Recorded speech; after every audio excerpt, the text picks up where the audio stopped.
GMB Pros, GMB Pros. Thank you, everyone. Happy New Year for those, of us. I think this is our first one this year. So you guys are breaking the ice for the first GMB Pros live.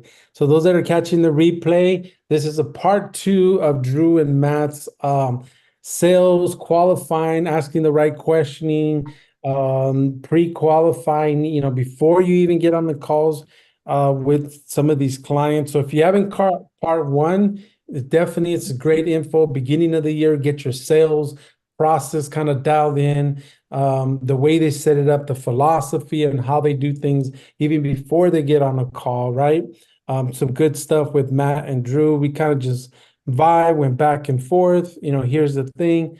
And then they talked about it and then the philosophy and the reasoning behind it. So it's a great, definitely recommend you to watch that one. Listening, asking the right questions while you ask them, to get people to pre-qualify. I love it. Nothing matters, right? Techniques, you can have the how-tos all down. All of that means absolutely nothing if you don't have your calendar full. If you're not talking to clients, all that means nothing. So top of the funnel, getting that optimized so you can get qualified people onto your funnel, onto your calendar, onto phone calls, onto real productive presentations, right?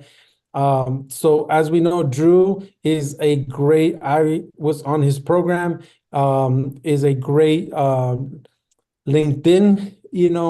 cold outreach or platform outreach. I don't even know if cold outreach is the proper word for it, but LinkedIn, how to get prospects. It is a great platform. If you've done right, done properly, Drew is the master on that. He's the king. I've been on his program. I know William's been on his program, right? So if you guys want to reach out to Drew, please do so.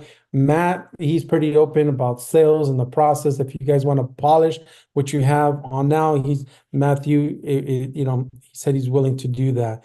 So without further ado, guys, part two, right, of GMB Pros, asking the right questions and to get to more qualified leads. So, hey, Drew, for those that don't know you, why don't you give us a little intro? Drew's actually been a GMB Pros family member. He's been on before, now he's on a regular. Matthew's kind of a newcomer. I feel like we vibe. We kind of click very well. A man after my own heart as far as sales and polishing and making improvements on that. And guys, even at the top of the funnel, right? You're gonna get better the more you do it. That's the key. Do it more and more. But if you have a framework that can guide you through that, it'll curve that learning curve big time. So Drew, tell us a Yep. little bit about yourself and then Matthew, and then we'll jump right in it. Yeah, absolutely. So I'm Drew. I'm part owner of Lettuce Stream Marketing. Uh, been in business now for I'd say going on four years, 4 or 5 years, officially 4 years at this point. Um, kind of had a background in web design in college accidentally. I was actually going to school for Homeland Security and more of like cybersecurity stuff and get into that stuff. And I took an elective for web design. I was like, oh, this is really cool. Ended up doing a little bit of freelance, and that kind of developed into, all right, how can I make some money off of this? This is, something I wanted to pursue. So that kind of turned into overall marketing, and then here we are, kind of stumbled along the way, lots of trial and error, lots of learning from other people that were successful before me. So really it's not going out and trying to reinvent the wheel. Watch a lot of videos, read a lot of books, learn from other people that are willing to help you. And you can go as far as you want to go. So it's kind of how I got here. Matt, if you want to Yeah, hello fill it. everyone. Yep. Matthew Morales here, Drew's business partner. Been together doing business now for years now, and it's been a lot of fun. So I'm the marketing and finance person. I'm all about building structure inside of a business, understanding the foundations and the principles behind anything. Because if you understand the foundations and the principles behind something, you can apply that to every other category in the world, doesn't matter what the topic is. And so because of that idea, I've been able to take really big concepts and make them really, really, really simple. One thing I love to teach is structure inside of business, finances in business, personal finances, sales, and a lot of things like that. And so Drew and I have so much fun doing these back and forth conversation style teaching classes. So it's going to be really fun to do this. And as we said before, if you did not catch part one of this, please do, because that focused more on the first half of the call, or which is before the call. And we're going to focus a little bit more on what to do on once you get on the call, but we'll talk a little bit about what to do before then as well, kind of touch that, but make sure to watch that first video. Drew, do you want to jump us off and get us started?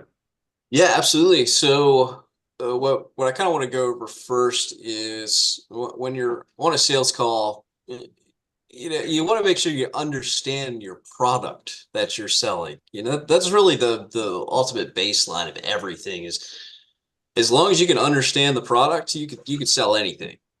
So you could be brand new, but have a really good understanding of SEO and what SEO is, and you can sell that to anybody. You just have to adopt and adapt to the business culture and philosophy, whatever you want to present the company as, right? So that's something we wanted to touch on there is, make sure you have a really good understanding, the basics of everything. You don't need to know all the jargon necessarily, because whenever I'm selling SEO, for example, I'm not spitting off jargon. The customer doesn't even know what half the things mean. You don't want to sit there and kind of explain like a dictionary to them.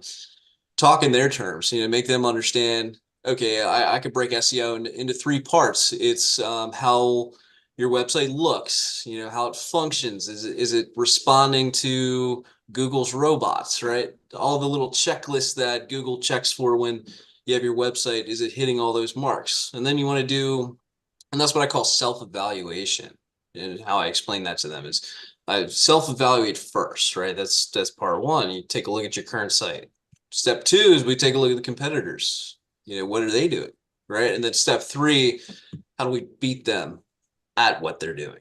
And that's take advantage of your off page, your technical, right? All that stuff, and kind of wrap it and bring it together. Right. So that's kind of how I approach and do sales. Go ahead, man. So yeah, I just wanted to say, tying into what he's saying, if you can't explain it simply, then you don't understand it well enough. No special words. That's what jargon is. Jargon is special words inside of a language. So plumbers have their own jargon. Lawyers have their own jargon. SEO people have their own jargon. Don't use that. If you can't explain it simply, you don't understand it well enough. Listen to the way Drew is using the most basic language, something that you can explain to a seventh grader. If you can explain it to a seventh grader, then you can explain it to anyone. Okay. Sorry. Go ahead, Drew. Yeah, no, if I can chime in there, guys, a little bit. Go for it. So true. Like Matthew said, seventh grader. And I don't think he used that by accident or guessing. Because if you look a lot of like copy, in any book, they always tell you when you go check the language level of anything, guess what grade level they want you to hit? Seventh, eighth grade. If you can nail that explanation of whatever it is, you're well ahead.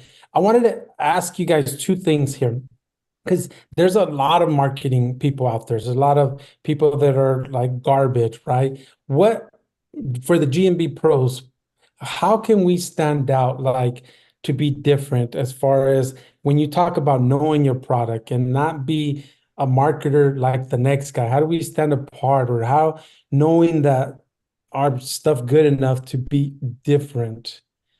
Do you get the spirit of Yeah, I'm sure me and Drew both have an answer for this. I'm gonna say for my answer is know the freaking basics, the fundamentals of just the fundamentals. Okay, just know the fundamentals. A master is simply a person who mastered the fundamentals. That's it. And the people that suck at what they're doing are skipping the fundamentals. They're not doing demographic surveys. They're not measuring the important things. They're not recording data. They're not making case studies, right? Just that. It's super basic, the fundamentals. And Drew, go ahead. I know you have an answer as well. Of course.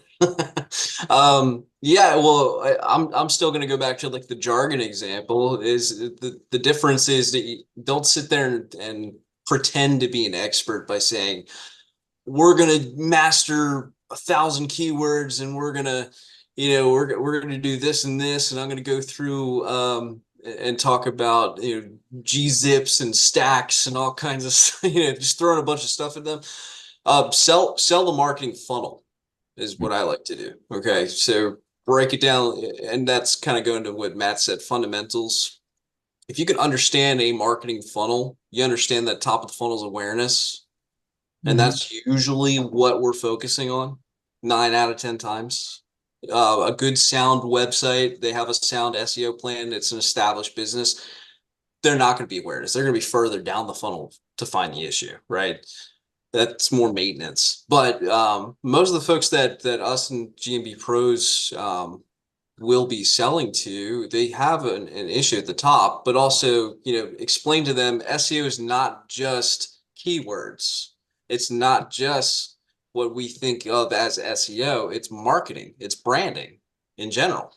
And when you sell an SEO job, you should also be thinking about what are they doing for advertising, because all of it affects everything, so that's to be the expert as a marketer rather than saying, hey, I'm going to give you 1,000 keywords.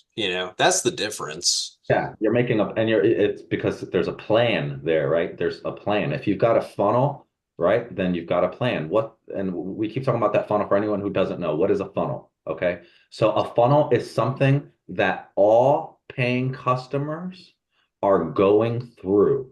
All right. They're going through a systemic approach, a systemized approach to buy your product and to stay a loyal customer. So the top of the funnel is awareness. When you imagine a funnel, right? So awareness. They don't know you exist, and they become aware through social media, through SEO, through advertising, through all these many different ways. You are going to create your forms of awareness for your business. Okay.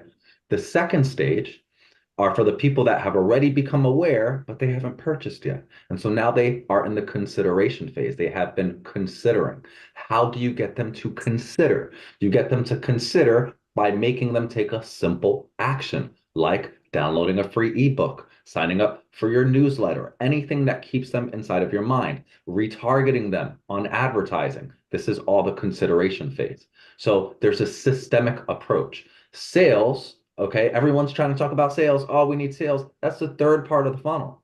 That's conversion, right? How am I going to convert this person?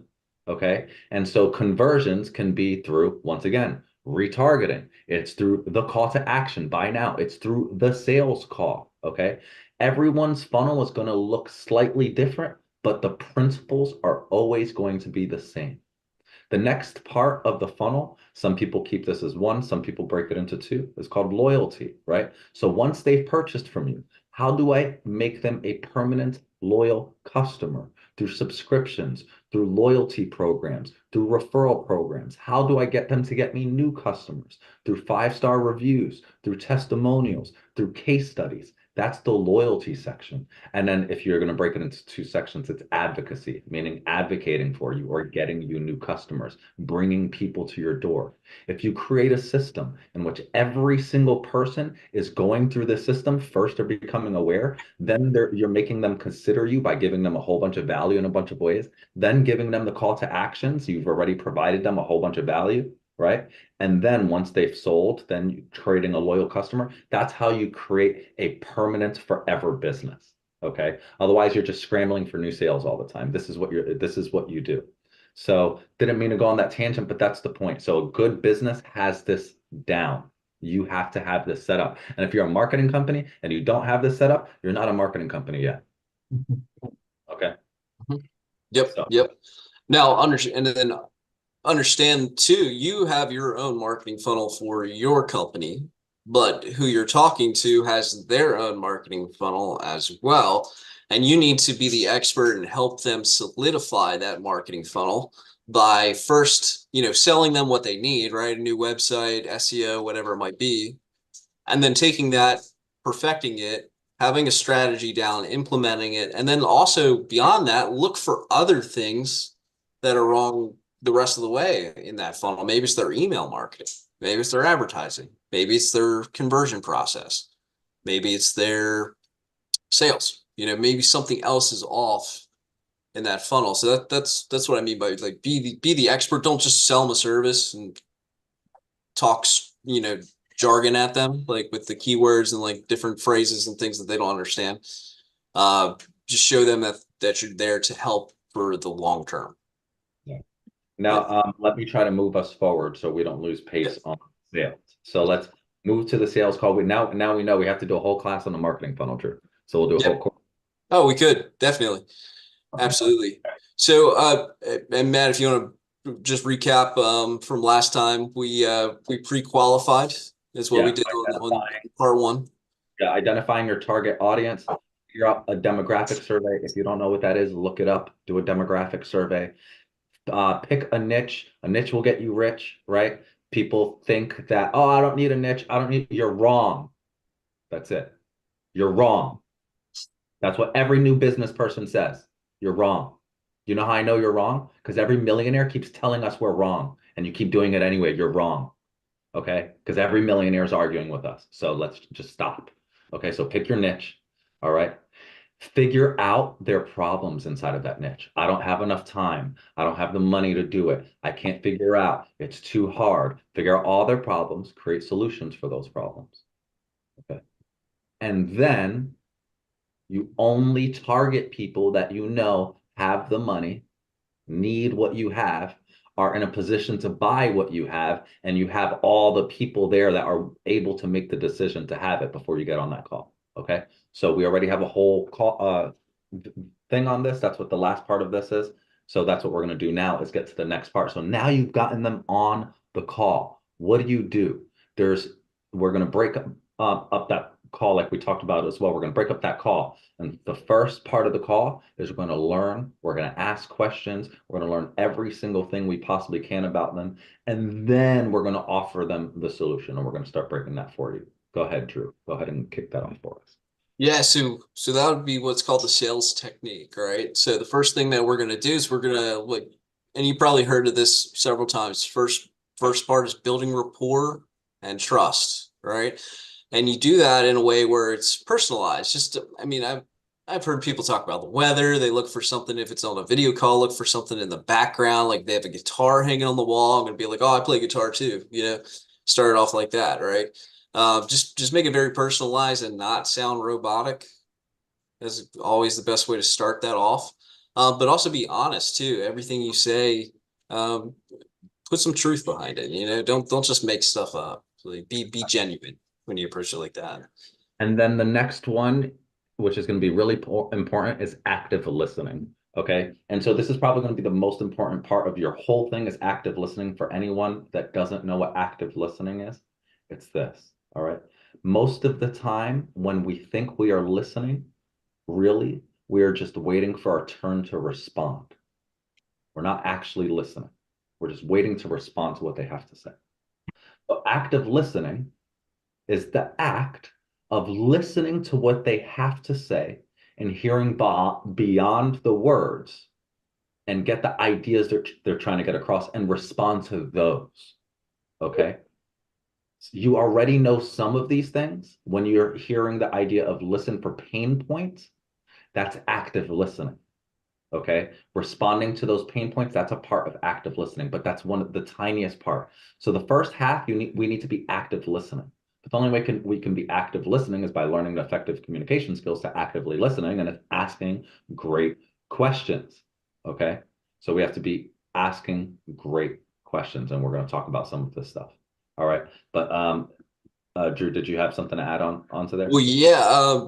You mentioned pain points. It's not just like Matt said, waiting to respond. You could easily wait for a pain point and know what you're going to say and jump right on that, right? But being able to show empathy behind that, that is what's going to open up the door and show that you actually are listening. What I like to do is I like to repeat it back to them to let them know that, hey, you heard me, right? So if they say, oh, my website's broken, it's just not working. Anytime someone fills out a form, I don't get the response. right? Or the notification. So I'm going to say, oh man, so when someone fills out the form, you're not getting a notification to your email. You don't even know the lead's there. Oh, that must be horrible. I'm sorry about that. Exactly. That's empathy, right? That's me getting down in the hole with them, showing them that I heard them, but also relating that I feel that. Exactly. And saying what they said in different words. So if they say something like, I've been broke lately, like what I'm hearing is if you could find a solution that was within your price range and solved your problems, you would be willing to buy it. Is that true? Yes, that's true, right? So that's active listening. But the other part of active listening is you don't need to respond right away, right? So especially with the technique we're teaching you. So if you spend the first half actually listening, taking these things down, repeating back to them, and waiting to the end, at the end, we're going to give them the solution that we already determined before this. And because now we're giving them the solution and repeating back to them all the problems they stated in their call while stating back the solutions, it's going to become really, really powerful. Okay. So we're going to talk about some of those ways we can get that across, some effective communication skills, right? So the first one's going to be clarity and conciseness. Communicate your ideas clearly and avoid jargon. Once again, avoid jargon. Keep your messages straight to the point. All right. And then non-verbal communication. Be aware of your body language. Be aware of their body language. Be aware of tone of voice. Okay.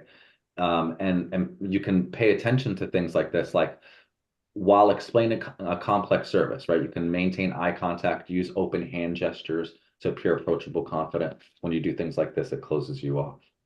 Drew, did you want to talk about the feedback loop? Yeah, so encourage feedback. In the middle of the call, ask them, do you understand this? Like, I like to call it check-ins. Check in with them before you're moving on to the next part of your sales pitch or your section. Just say, do you understand? Or do you have any questions? Like, see if there's something there that they're missing or it's not making sense for them.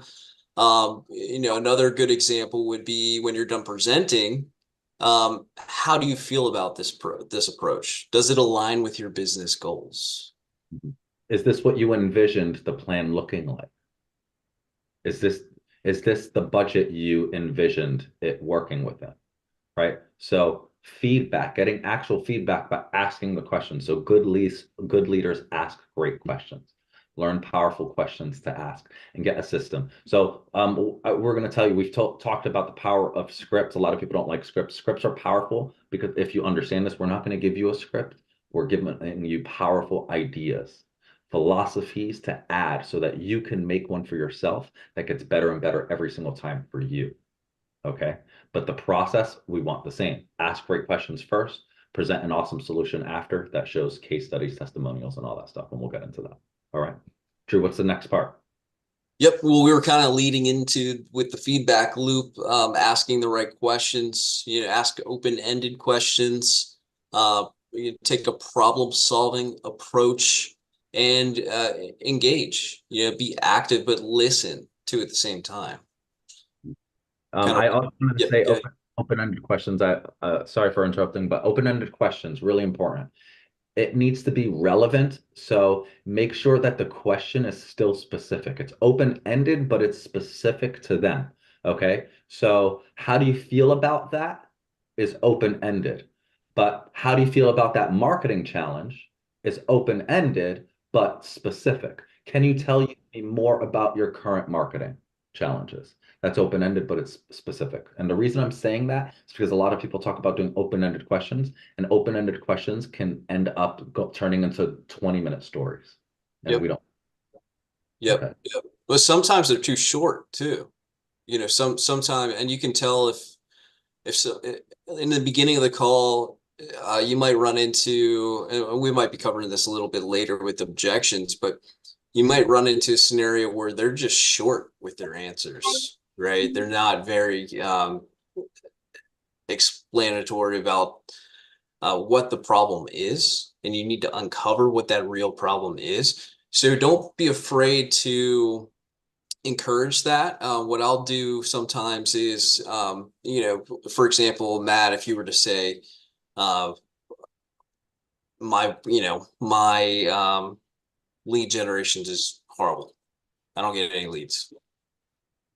Mhm. And that's it, right? That's all. Oh, Yeah. well, tell me more about that.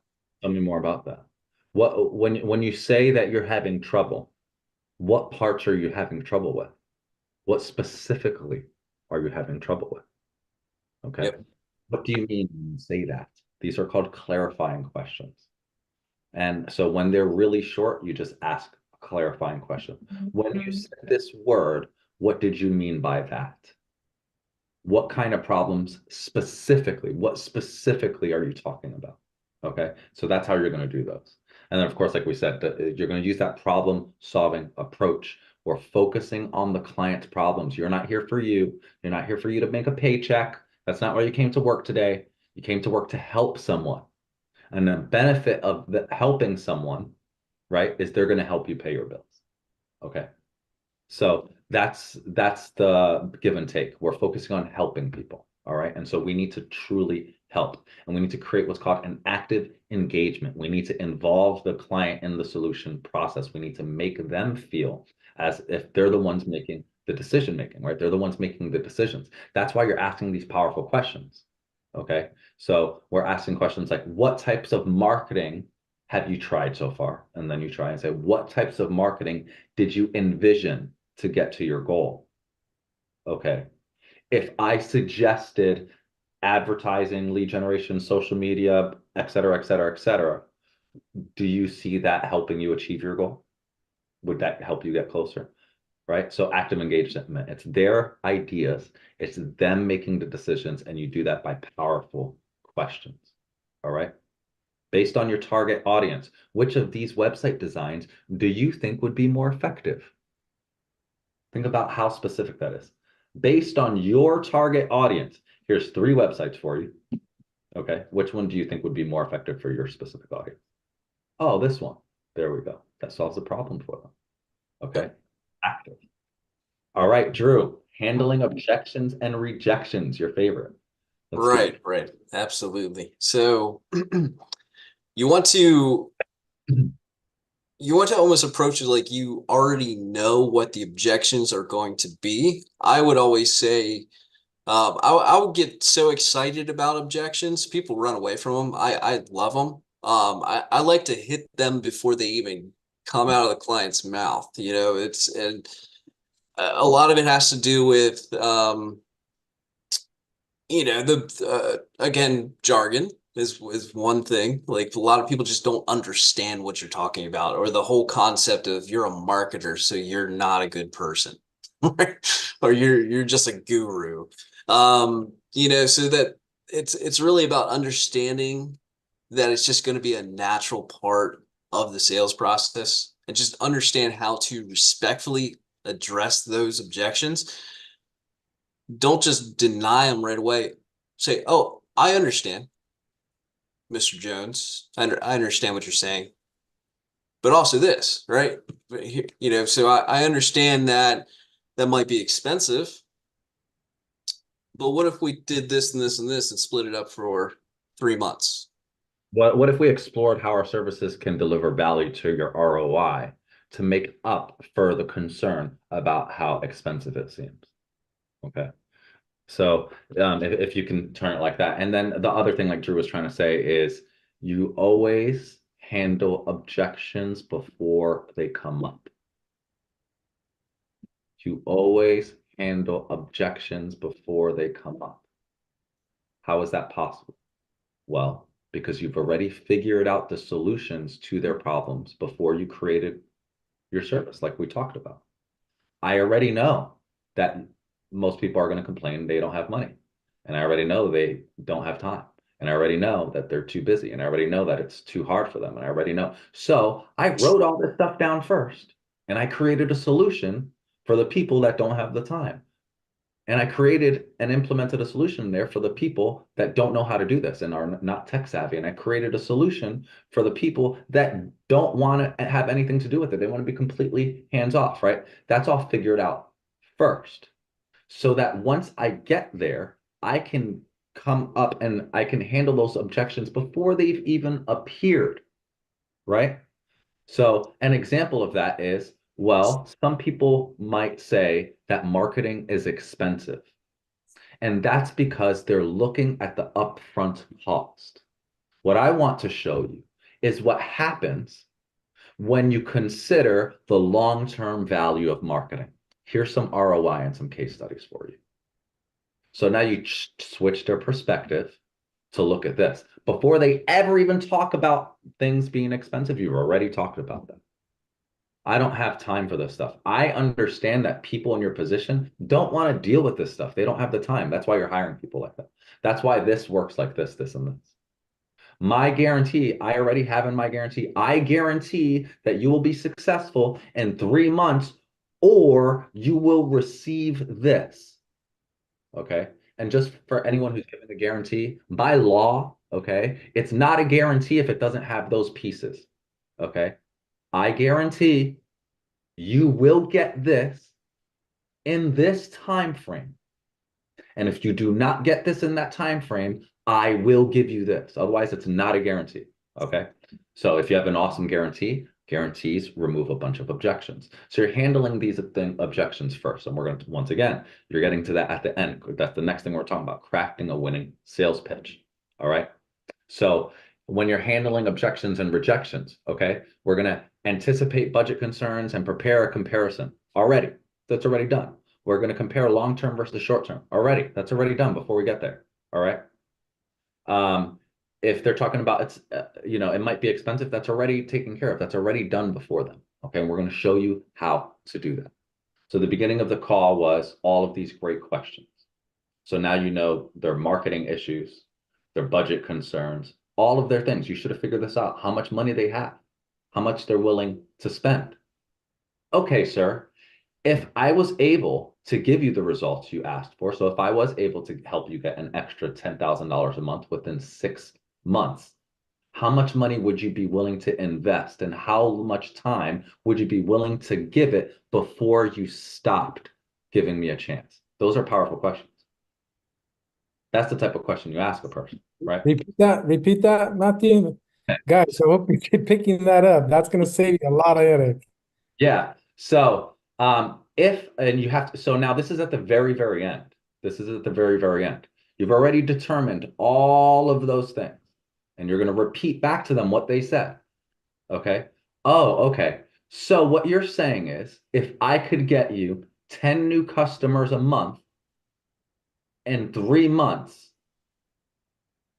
how much time or would you be willing to buy it? And how much time would you be willing to give me to get you those results? Because I'm going to need time. I need ramp up time, right? I need 3, 4 months. So would you be willing to give me 6 months time to get you 10 leads a month at this price? If I promised you by the next year, you're going to get this much money? Yes, I would absolutely do that. Don't worry, I'll show you more specific examples later. But essentially, you repeat back their goals to them. You just repeat back their goals to them and say, so if I got you your goals, all you're saying is, so if I got you your goals, you would buy it right now? Yes. Okay. That's all it is. If I got you your goals, would you buy it right now? Yes. Perfect. Here's the link. Buy it right now because I'm going to get you your goals. You're just repeating what their goals are back to them. Okay. And that has to go back to the beginning where we said listen, active listening. You're not going to know what their goals are unless you're listening. Exactly. And you're going to create those goals with them, some SMART goals, right? What are SMART goals? Anyone that doesn't know SMART goals?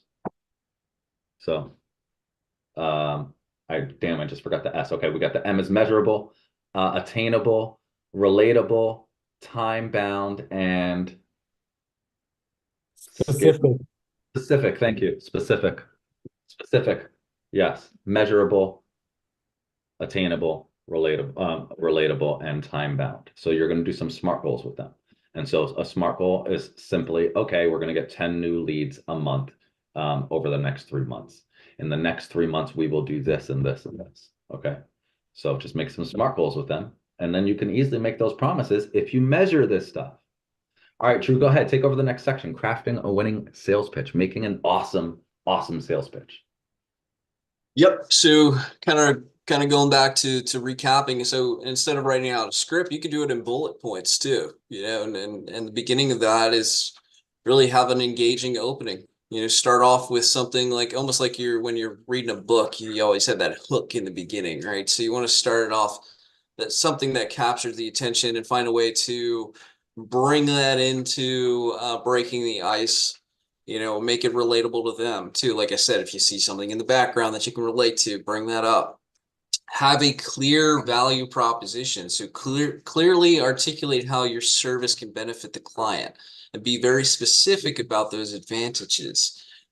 So you want to, again, almost overcoming those objections up front because you know that your services are going to hit their goals, to be able to achieve whatever those goals are. And be, solution oriented. Again, focusing on how that service solves a problem or meets their exact problems that they're having. You want to make sure that you can also tailor your pitch correctly to your product. Like we said, understanding your product in the very beginning, you don't want to just go in just throwing a bunch of things around, searching for a solution, right? You want to understand and have a plan going into it, so know exactly what you're going to pitch. This has to do with pre-qualifying before you even got on the call, is knowing what the call is going to hopefully be about, right? So we know that we're going into the call, this person's interested in getting a website done, right? We already know that. Or this person thinks they want SEO, but first maybe we do need to do the website and then do SEO, right? So you just want to have that down. Go ahead, Matt. Yeah, and I was going to say another powerful way is he said you already know that, right? So you know this stuff beforehand. So a really powerful way is if you've already created this presentation, all right? So now you already have this presentation, all right? Alfredo knows he's going to meet with us, but he hasn't met with me yet, all right? And then he gets on the call with me, and I've asked him 100 questions at the beginning of the call. I haven't told him anything about my business yet. I haven't told him anything. Right? It's like, okay, cool. And then I pull up a presentation, and on the presentation is his name and his business name already on the presentation. Just already there. At first, it's like, wait, what? Okay, it's already on the presentation. Okay, cool. And then now you're giving back this presentation. And in this presentation, you've already thought of all of the solutions you can give because you've already thought of all the problems that that specific niche can have. I don't have time, I don't have money, I don't have whatever. And you solved all those problems. Okay. So now you're going through this awesome presentation. And the first part is, hey, you need a website. Your website's kind of ugly right now. Here's what happens. And here's the great results of when you get a website. Here's 5 testimonials, my awesome website. And then now you show them more benefits of a website. The reason you need a website, this is what I can do. Here's some great websites that I've done. Here's some 2 testimonials, video testimonials of some websites of people that are really happy with my stuff. And the next thing you do is here's the way our process works. We have phase 1 and phase 2 and phase 3 and phase 4. Here's everything you can expect out of a website build, right? And here's some more reviews of people that said that our website's awesome. Here's some case studies of results afterwards. And then afterwards, you're like, well, we don't just do websites. So we also do some SEO and we do social media management or whatever, because we know after you get a website, you need traffic. A website in itself doesn't do anything. So now here's the process of SEO. And so now you're solving all of their problems and you're like, wait, what? And this is all included in your website. And they're like, you just solved every single one of my problems. And it already had my name on there.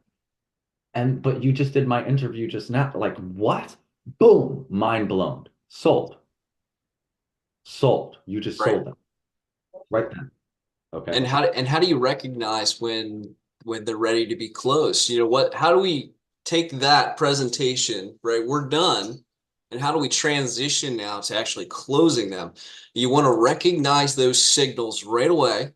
And at any point during your presentation, if they give you a signal, move right to close.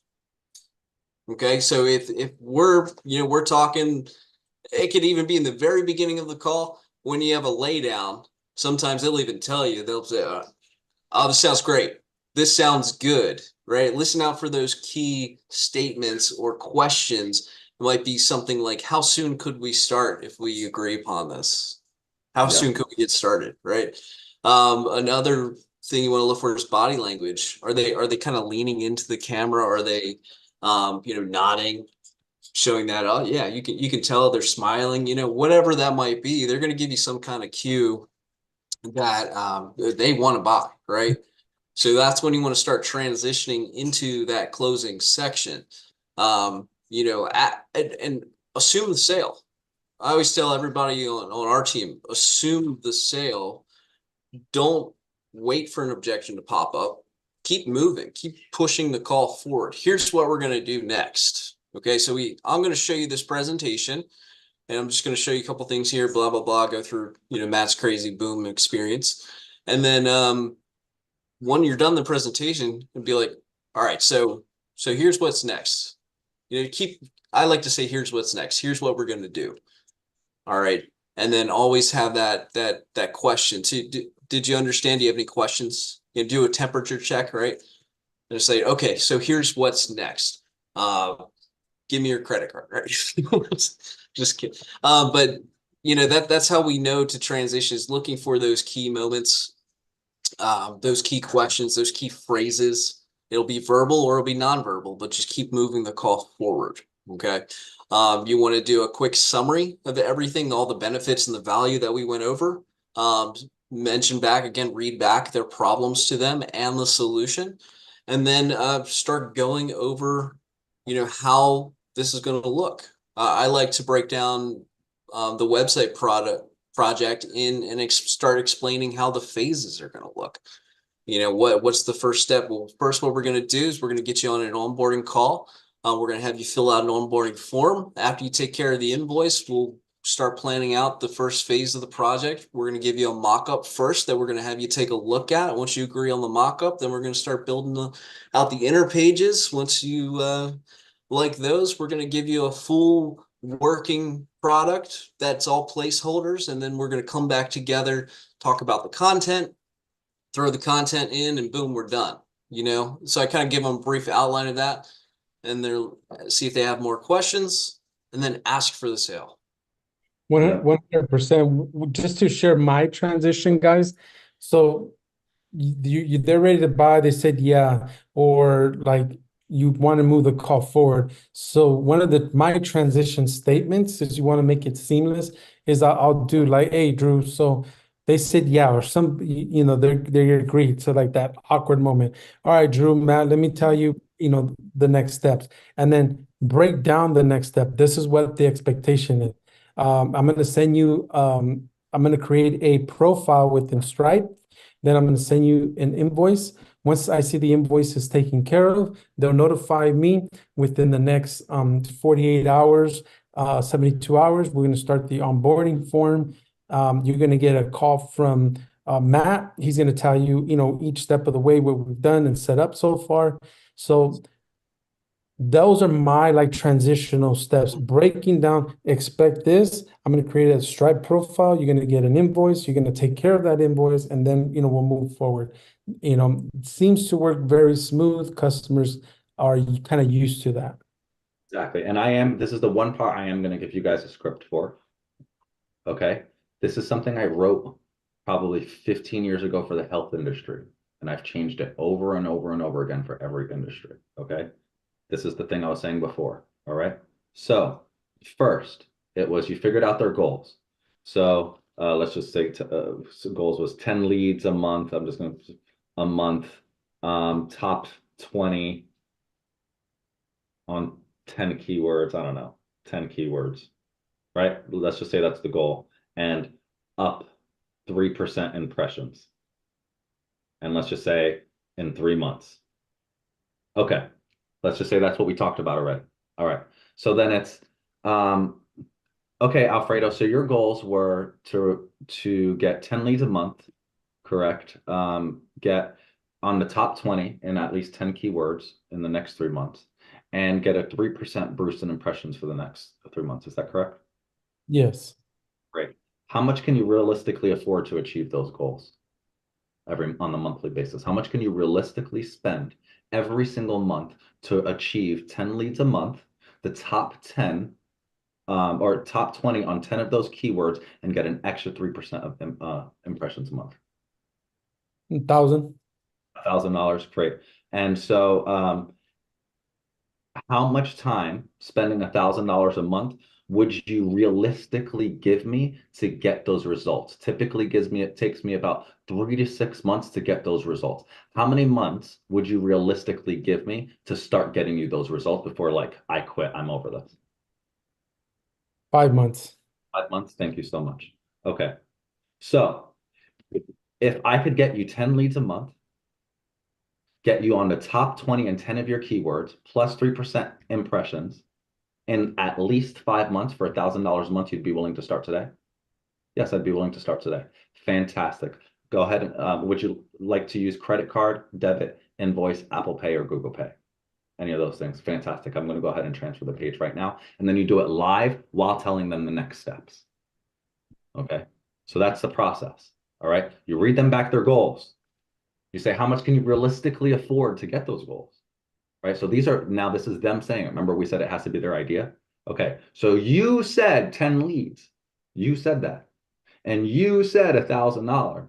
And you said 5 months. You said that. So if I could guarantee those three things, you'd be willing to start? Yeah. Great. I guarantee it. Let me get your card. That's it. Okay. That's your close. All right. That is a phenomenal script closing. If you're wondering where I got that from, I got it from combining two books that I read a long time ago. One was by Eric Worre, and the other one I can't remember, but that's where I got that from. It's not mine. I created it by combining two books together. Okay. So those are fantastic, guys. So rewatch that. The very smooth, very simple transition, right? And it's their idea. You get them involved. They're giving you what you need to close them. Their ideal time frame, their ideal dollar, right? yeah, exactly. Yep. And so of course that's just one. There's many ways to do it, but the point is to move them forward in actions. Go ahead, Drew. Yeah, I mean, another way that I've done it before too, especially with the websites. Websites are one of those types of projects where some people charge $500, some people charge $1,500, some people charge $10,000, right? And you can give them the same product for technically all three of those prices. So I call that budget-based pricing. If don't gouge people, of course, but realistically, I will ask clients, what is your budget for this project? I will come out and ask them, how much money do you have to spend on this website?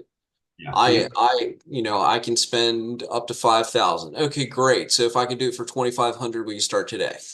Exactly. And you can do like that same question with the options. So you can say, how much can you realistically afford to achieve your goals? I mean, realistically afford to achieve your goals. I have this package, and this package.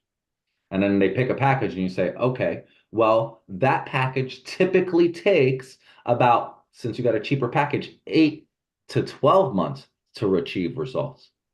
How many months would you realistically give me to achieve those results before you quit on me? Okay, I'd give you 9 months. Okay. Right.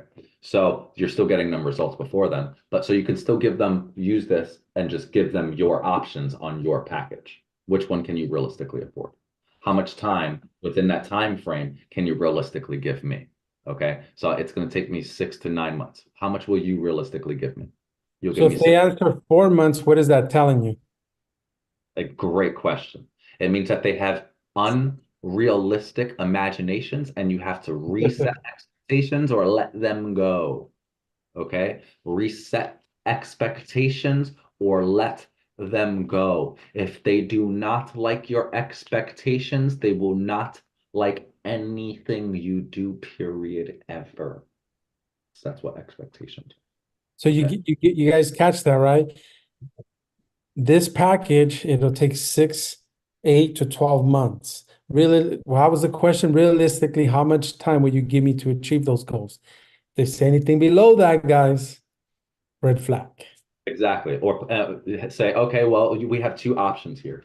Either you can go up a package and we can receive that in a shorter time, right? or we can go to that cheaper package and you can just hope that I can get it in time, and you can be realistic in the fact that it takes time to do those things, and that's the budget you're choosing. And if that's the budget you're choosing, then you're gonna have to sacrifice time in order to receive that.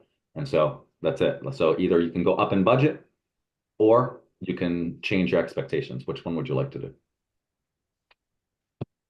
Right.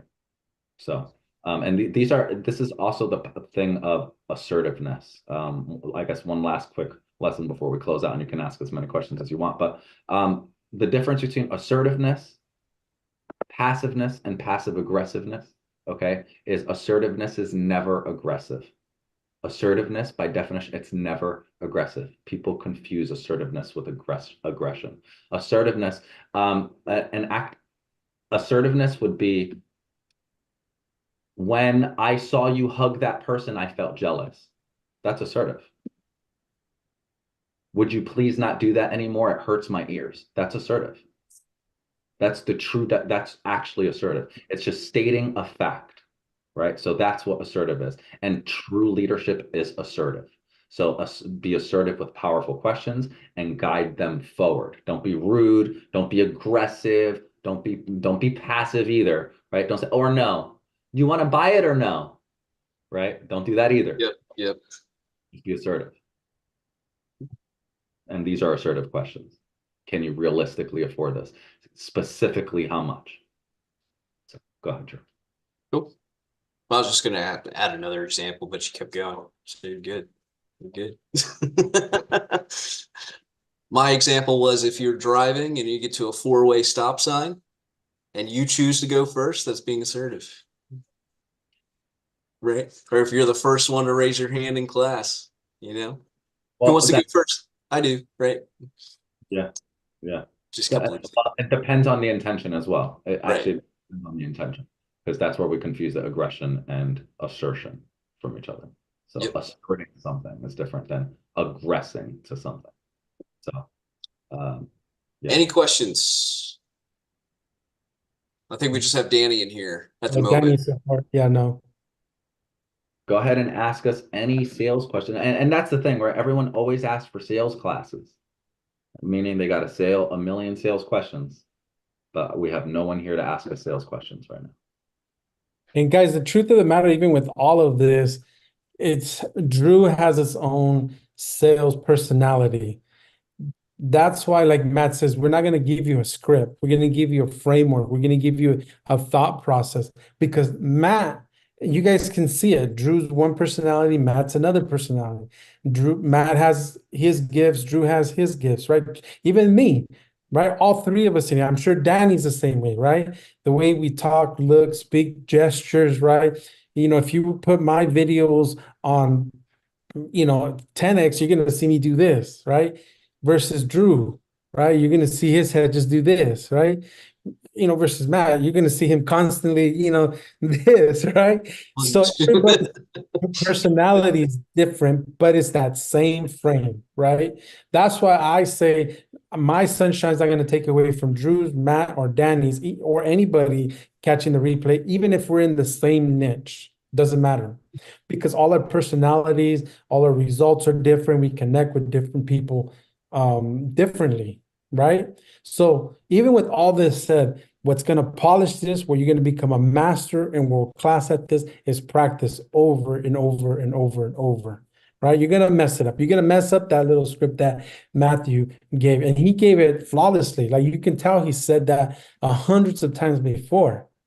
The idea is not to be perfect, but to practice, because I promise you, those first people you do it with, they're probably not the ideal customer. Very rare. You get the anomaly, like, man, I hit my whale, and he's carried me on for years and years. Very rare.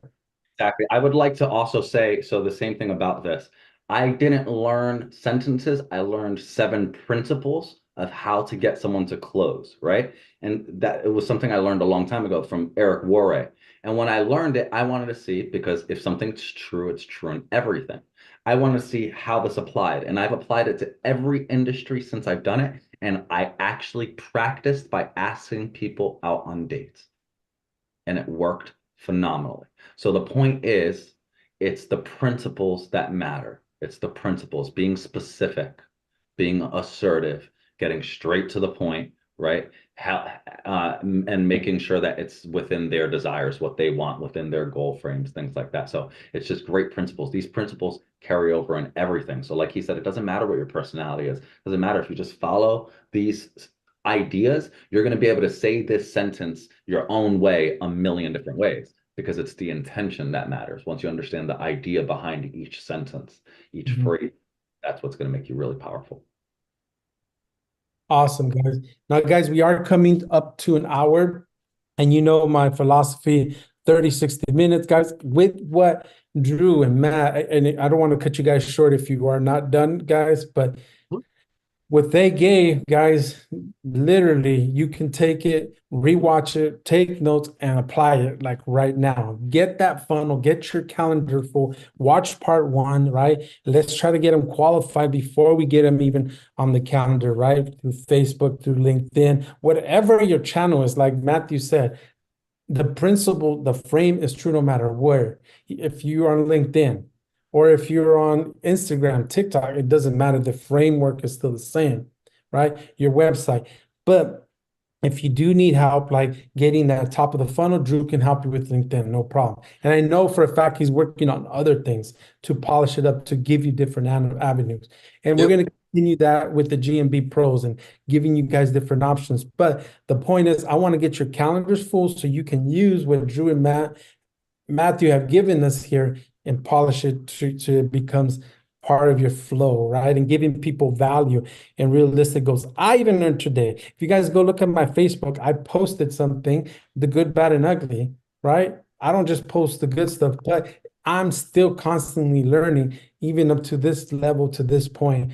You know, we're constantly learning, right? Yep. We're not perfect. We just have to keep tweaking, stay in it, stay positive. Starts with the mindset, right? If right or wrong, if you believe it is true. And I think everybody here can have a great 2024. An awesome, this has been the best time that you guys can accomplish this, right? Take this framework that the guys have used, Drew, Matthew, I've used it, right? I've taken it from my point of view. Hey, these little lines is what I use. Take it, run with it, guys.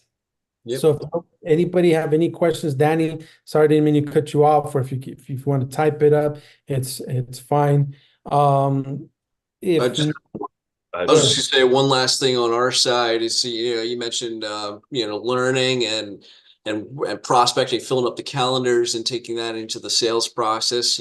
To kick off this year, we've actually have developed a build your agency course to take a lot of our secrets, a lot of our tools, a lot of our tricks. And we're only charging $97 a month for it. Self-paced, we're doing over 42 lessons, and we also do one-on-ones throughout the process of the course. So if you go through it, schedule check-ins with us because we will coach you along the way.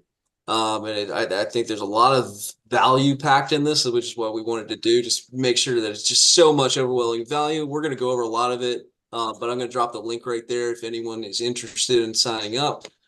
Please check it out. It was set up to essentially it was everything that took us to our first $250,000 and beyond, and it's step by step in there. So I mean, for everything you need from branding an LLC to our LinkedIn secrets, all of that. So everything your business needs to get past its first $250,000 is kind of what we've tried to fit in there. So yeah, feel free to check that. Awesome. I appreciate that, guys. Now, mind you, there's two parts to Matthew and Drew's GMB Pros. Go through that. If you find any value in it, and at that point, $97, guys, that's nothing, right? That's dear to me, dear to my heart. And whatever gold nuggets that have it behind the curtain, you guys have a taste of what they've given out so far. With that alone, it should help you guys out tremendously, right? So, if you find value, please show them some love, show them sugar. What else can you learn from these two gentlemen? That are my favorite. They're in the trenches. Believe me, I have the same phone calls with Drew because I'm in Drew's lead snap LinkedIn program, right? We've had these conversations. We had to adjust. right? Different niches. So guys, I vouch for both of these gentlemen to do the right thing, to deliver, and listen to both of these GMB Pros replays. If they'll be awesome. They'll be awesome. So with that being said, guys, reach out to Drew and Danny. They're in the GMB Pros Facebook. If not, I believe both of them are my friends. Look at my friends list. Reach out to them. Great group of guys. So with that being said, once again, guys, much love, much success, and we'll catch you on the next one.